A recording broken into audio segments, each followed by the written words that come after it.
আসসালামু আলাইকুম। সুপ্রিয় শিক্ষার্থী বন্ধুরা, আশা করছি প্রত্যেকেই অনেক অনেক ভালো রয়েছেন। পূর্ববর্তী ভিডিওতে আমি ইংরেজি সাহিত্যের সাজেশন নিয়ে কথা বলার চেষ্টা করেছিলাম। সামনে বিসিএস প্রিলিমিনারি পরীক্ষা, প্রত্যেকটা বিষয়ের সংক্ষিপ্ত সাজেশন দেওয়ার চেষ্টা করছি। আ তো আসলে আপনাদের মানে প্রতিদিনই এখন আমাকে সংক্ষিপ্ত সাজেশন বা ভিডিও আপলোড করতে হচ্ছে। এখন যখন যে অবস্থায় যেভাবে পাচ্ছি সেভাবেই ভিডিও আপলোড করতেছি। হ্যাঁ, এইজন্য আপনারা পিছনের ব্যাকগ্রাউন্ড বা অন্যান্য বিষয়গুলোকে ইগনোর করবেন, হ্যাঁ?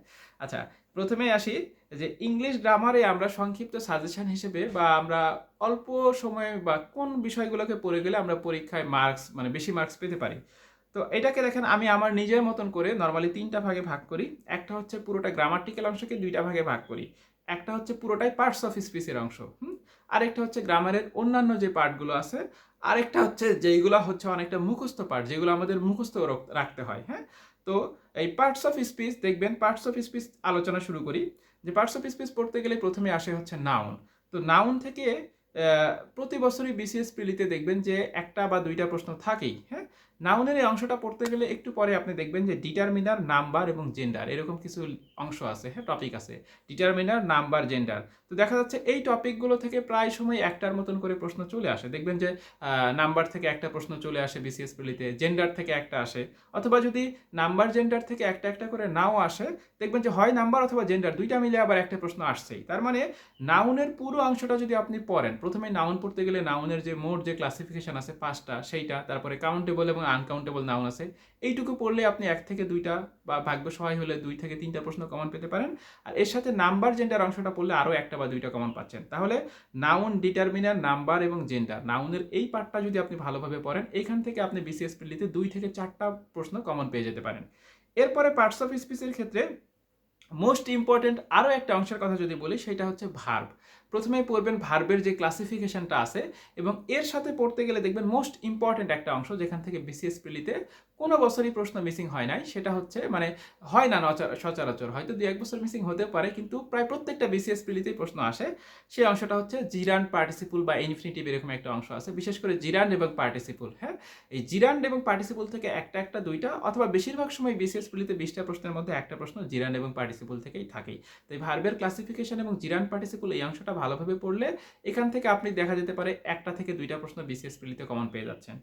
এরপরে যদি আমরা বলি যে পার্টস অফ স্পিচের অন্যান্য অংশগুলোর মধ্যে আপনি প্রোনাউন এবং অ্যাজেক্টিভ এই দুইটা অংশ দেখতে পারেন। প্রোনাউন এবং অ্যাজেক্টিভ এই দুইটাও একটু ভালোভাবে পড়তে পারেন, কারণ এইগুলো থেকেও মাঝে মাঝেই পরীক্ষায় একটা একটা করে প্রশ্ন দেওয়া হয়। আর অন্যান্য যে অংশগুলো আছে, যেমন হচ্ছে অ্যাডভার্ব, কনজাংশন, প্রিপোজিশন, ইন্টারজেকশন, এইগুলো থেকে দেখবেন যে পরীক্ষায় প্রশ্ন হলেও খুব বেশি একটা প্রশ্ন হয় এরকম না। আর এর বাইরে যেগুলো বললাম প্রথমে, ওইগুলো হচ্ছে পরীক্ষার জন্য মোস্ট ইম্পর্টেন্ট। তবে এই অংশগুলো শেষ করার পরেও দেখবেন যে পার্টস অফ স্পিচ থেকে আরও কিছু অংশ আসে, সেটা হচ্ছে identification of parts of speech. অর্থাৎ একটা বাক্য দিয়ে যে কোনো একটা শব্দের নিচে আন্ডারলাইন করে বলা হলো এই শব্দটা কোন পার্টস অফ স্পিচ, এরকম একটা প্রশ্ন পরীক্ষায় প্রায় প্রায় আসে।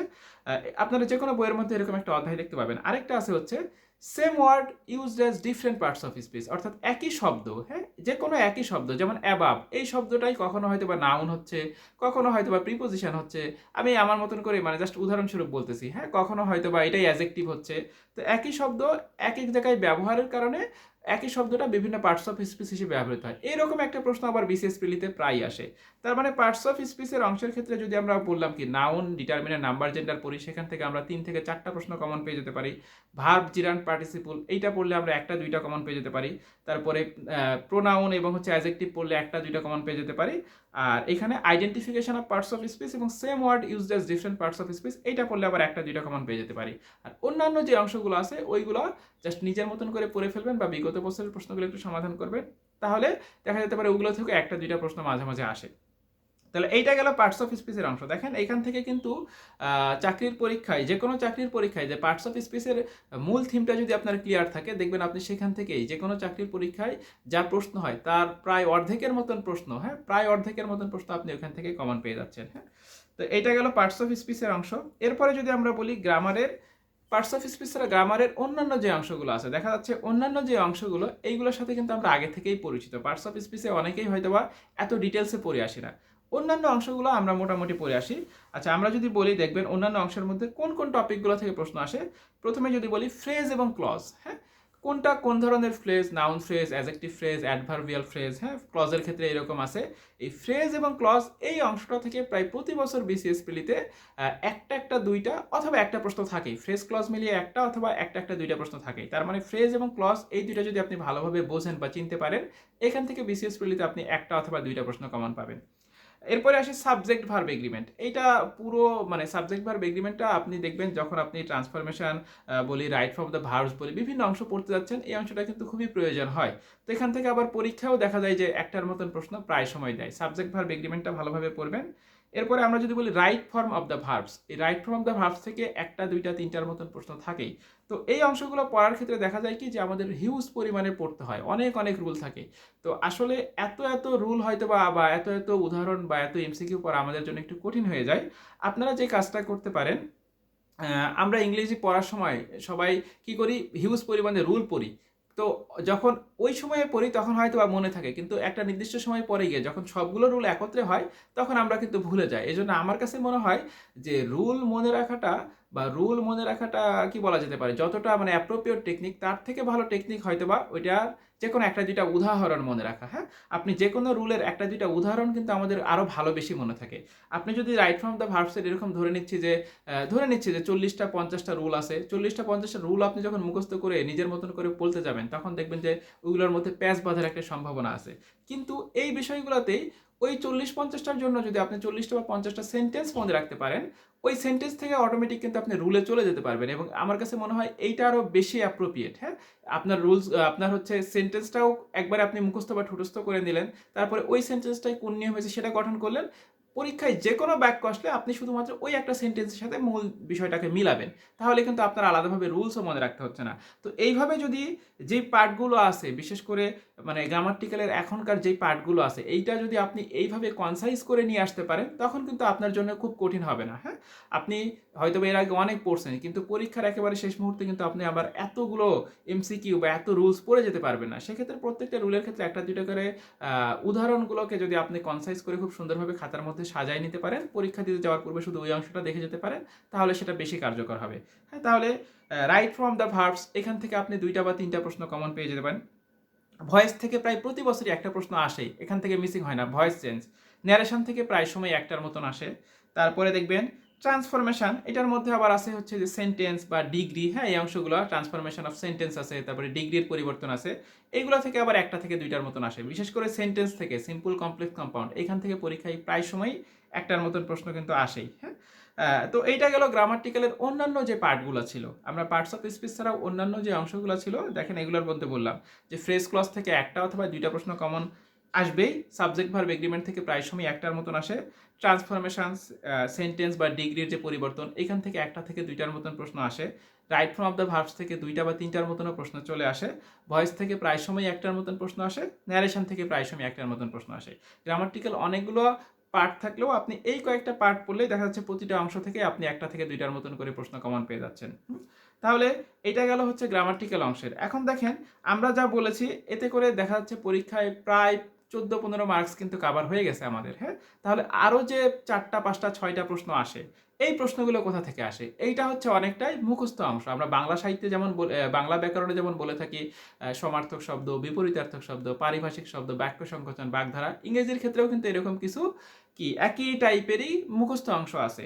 তো সেই মুখস্থ অংশগুলো কি কি দেখেন, যেমন আমরা যদি বলি ইডিয়ম ফ্রেজ, যেটা বাংলায় বাগধারার মতন। হ্যাঁ, তারপরে হচ্ছে ওয়ান ওয়ার্ড সাবস্টিটিউশন, এক কথায় প্রকাশের মতন। হ্যাঁ, তারপরে হচ্ছে সিনোনিম অ্যান্টোনিম, সমার্থক শব্দ এবং বিপরীতার্থক শব্দের মতন। হ্যাঁ, তারপরে হচ্ছে অ্যানালজি, গ্রুপ ভার্ব, তারপরে অ্যাপ্রোপ্রিয়েট প্রিপোজিশন। দেখেন আমি কিন্তু পার্টস অফ স্পিচের মধ্যে প্রিপোজিশনের কথা বলছি, কিন্তু অ্যাপ্রোপ্রিয়েট প্রিপোজিশনটা এখানে আলাদাভাবেই বলতেছি।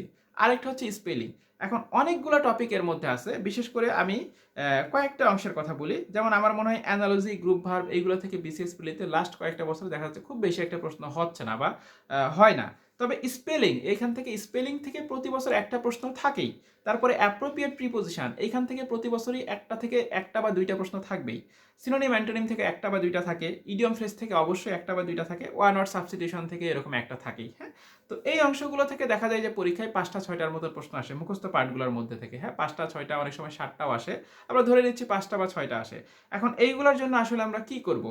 তো প্রথমে যদি বলি যে ইডিয়ম ফ্রেজ, তারপর হচ্ছে স্পেলিং, তারপরে ওয়ান ওয়ার্ড সাবস্টিটিউশন। আমার মনে হয় এই অংশগুলোর জন্য আপনারা যে কোনো আপনার কাছে যে বইটা আছে সেই বইয়ের দেখেন, ওই বইয়ের মধ্যেই বিগত বছরের যে প্রশ্নগুলো আছে অর্থাৎ এমসিকিউ আকারে যে অংশগুলো দেওয়া আছে শুধু ওই অংশগুলোও চাইলে আপনারা পড়তে পারেন। কারণ আমরা যদি ভিতরে পড়ে মনে রাখতে পারি তো আলহামদুলিল্লাহ খুবই ভালো, কিন্তু সবসময় এতগুলো আসলে ভিতর থেকে পড়া সম্ভব হয় না, বা এমসিকিউ কিন্তু একেবারে কম নাই।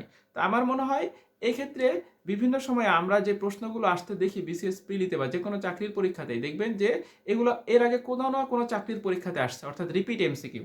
তো idiom phrase, one word substitution, তারপরে স্পেলিং, হ্যাঁ আমি তিনটা বলতেছি কারণ এই তিনটা দেখা যাচ্ছে আমরা ভিতরে পড়ে কাভার করতে পারি।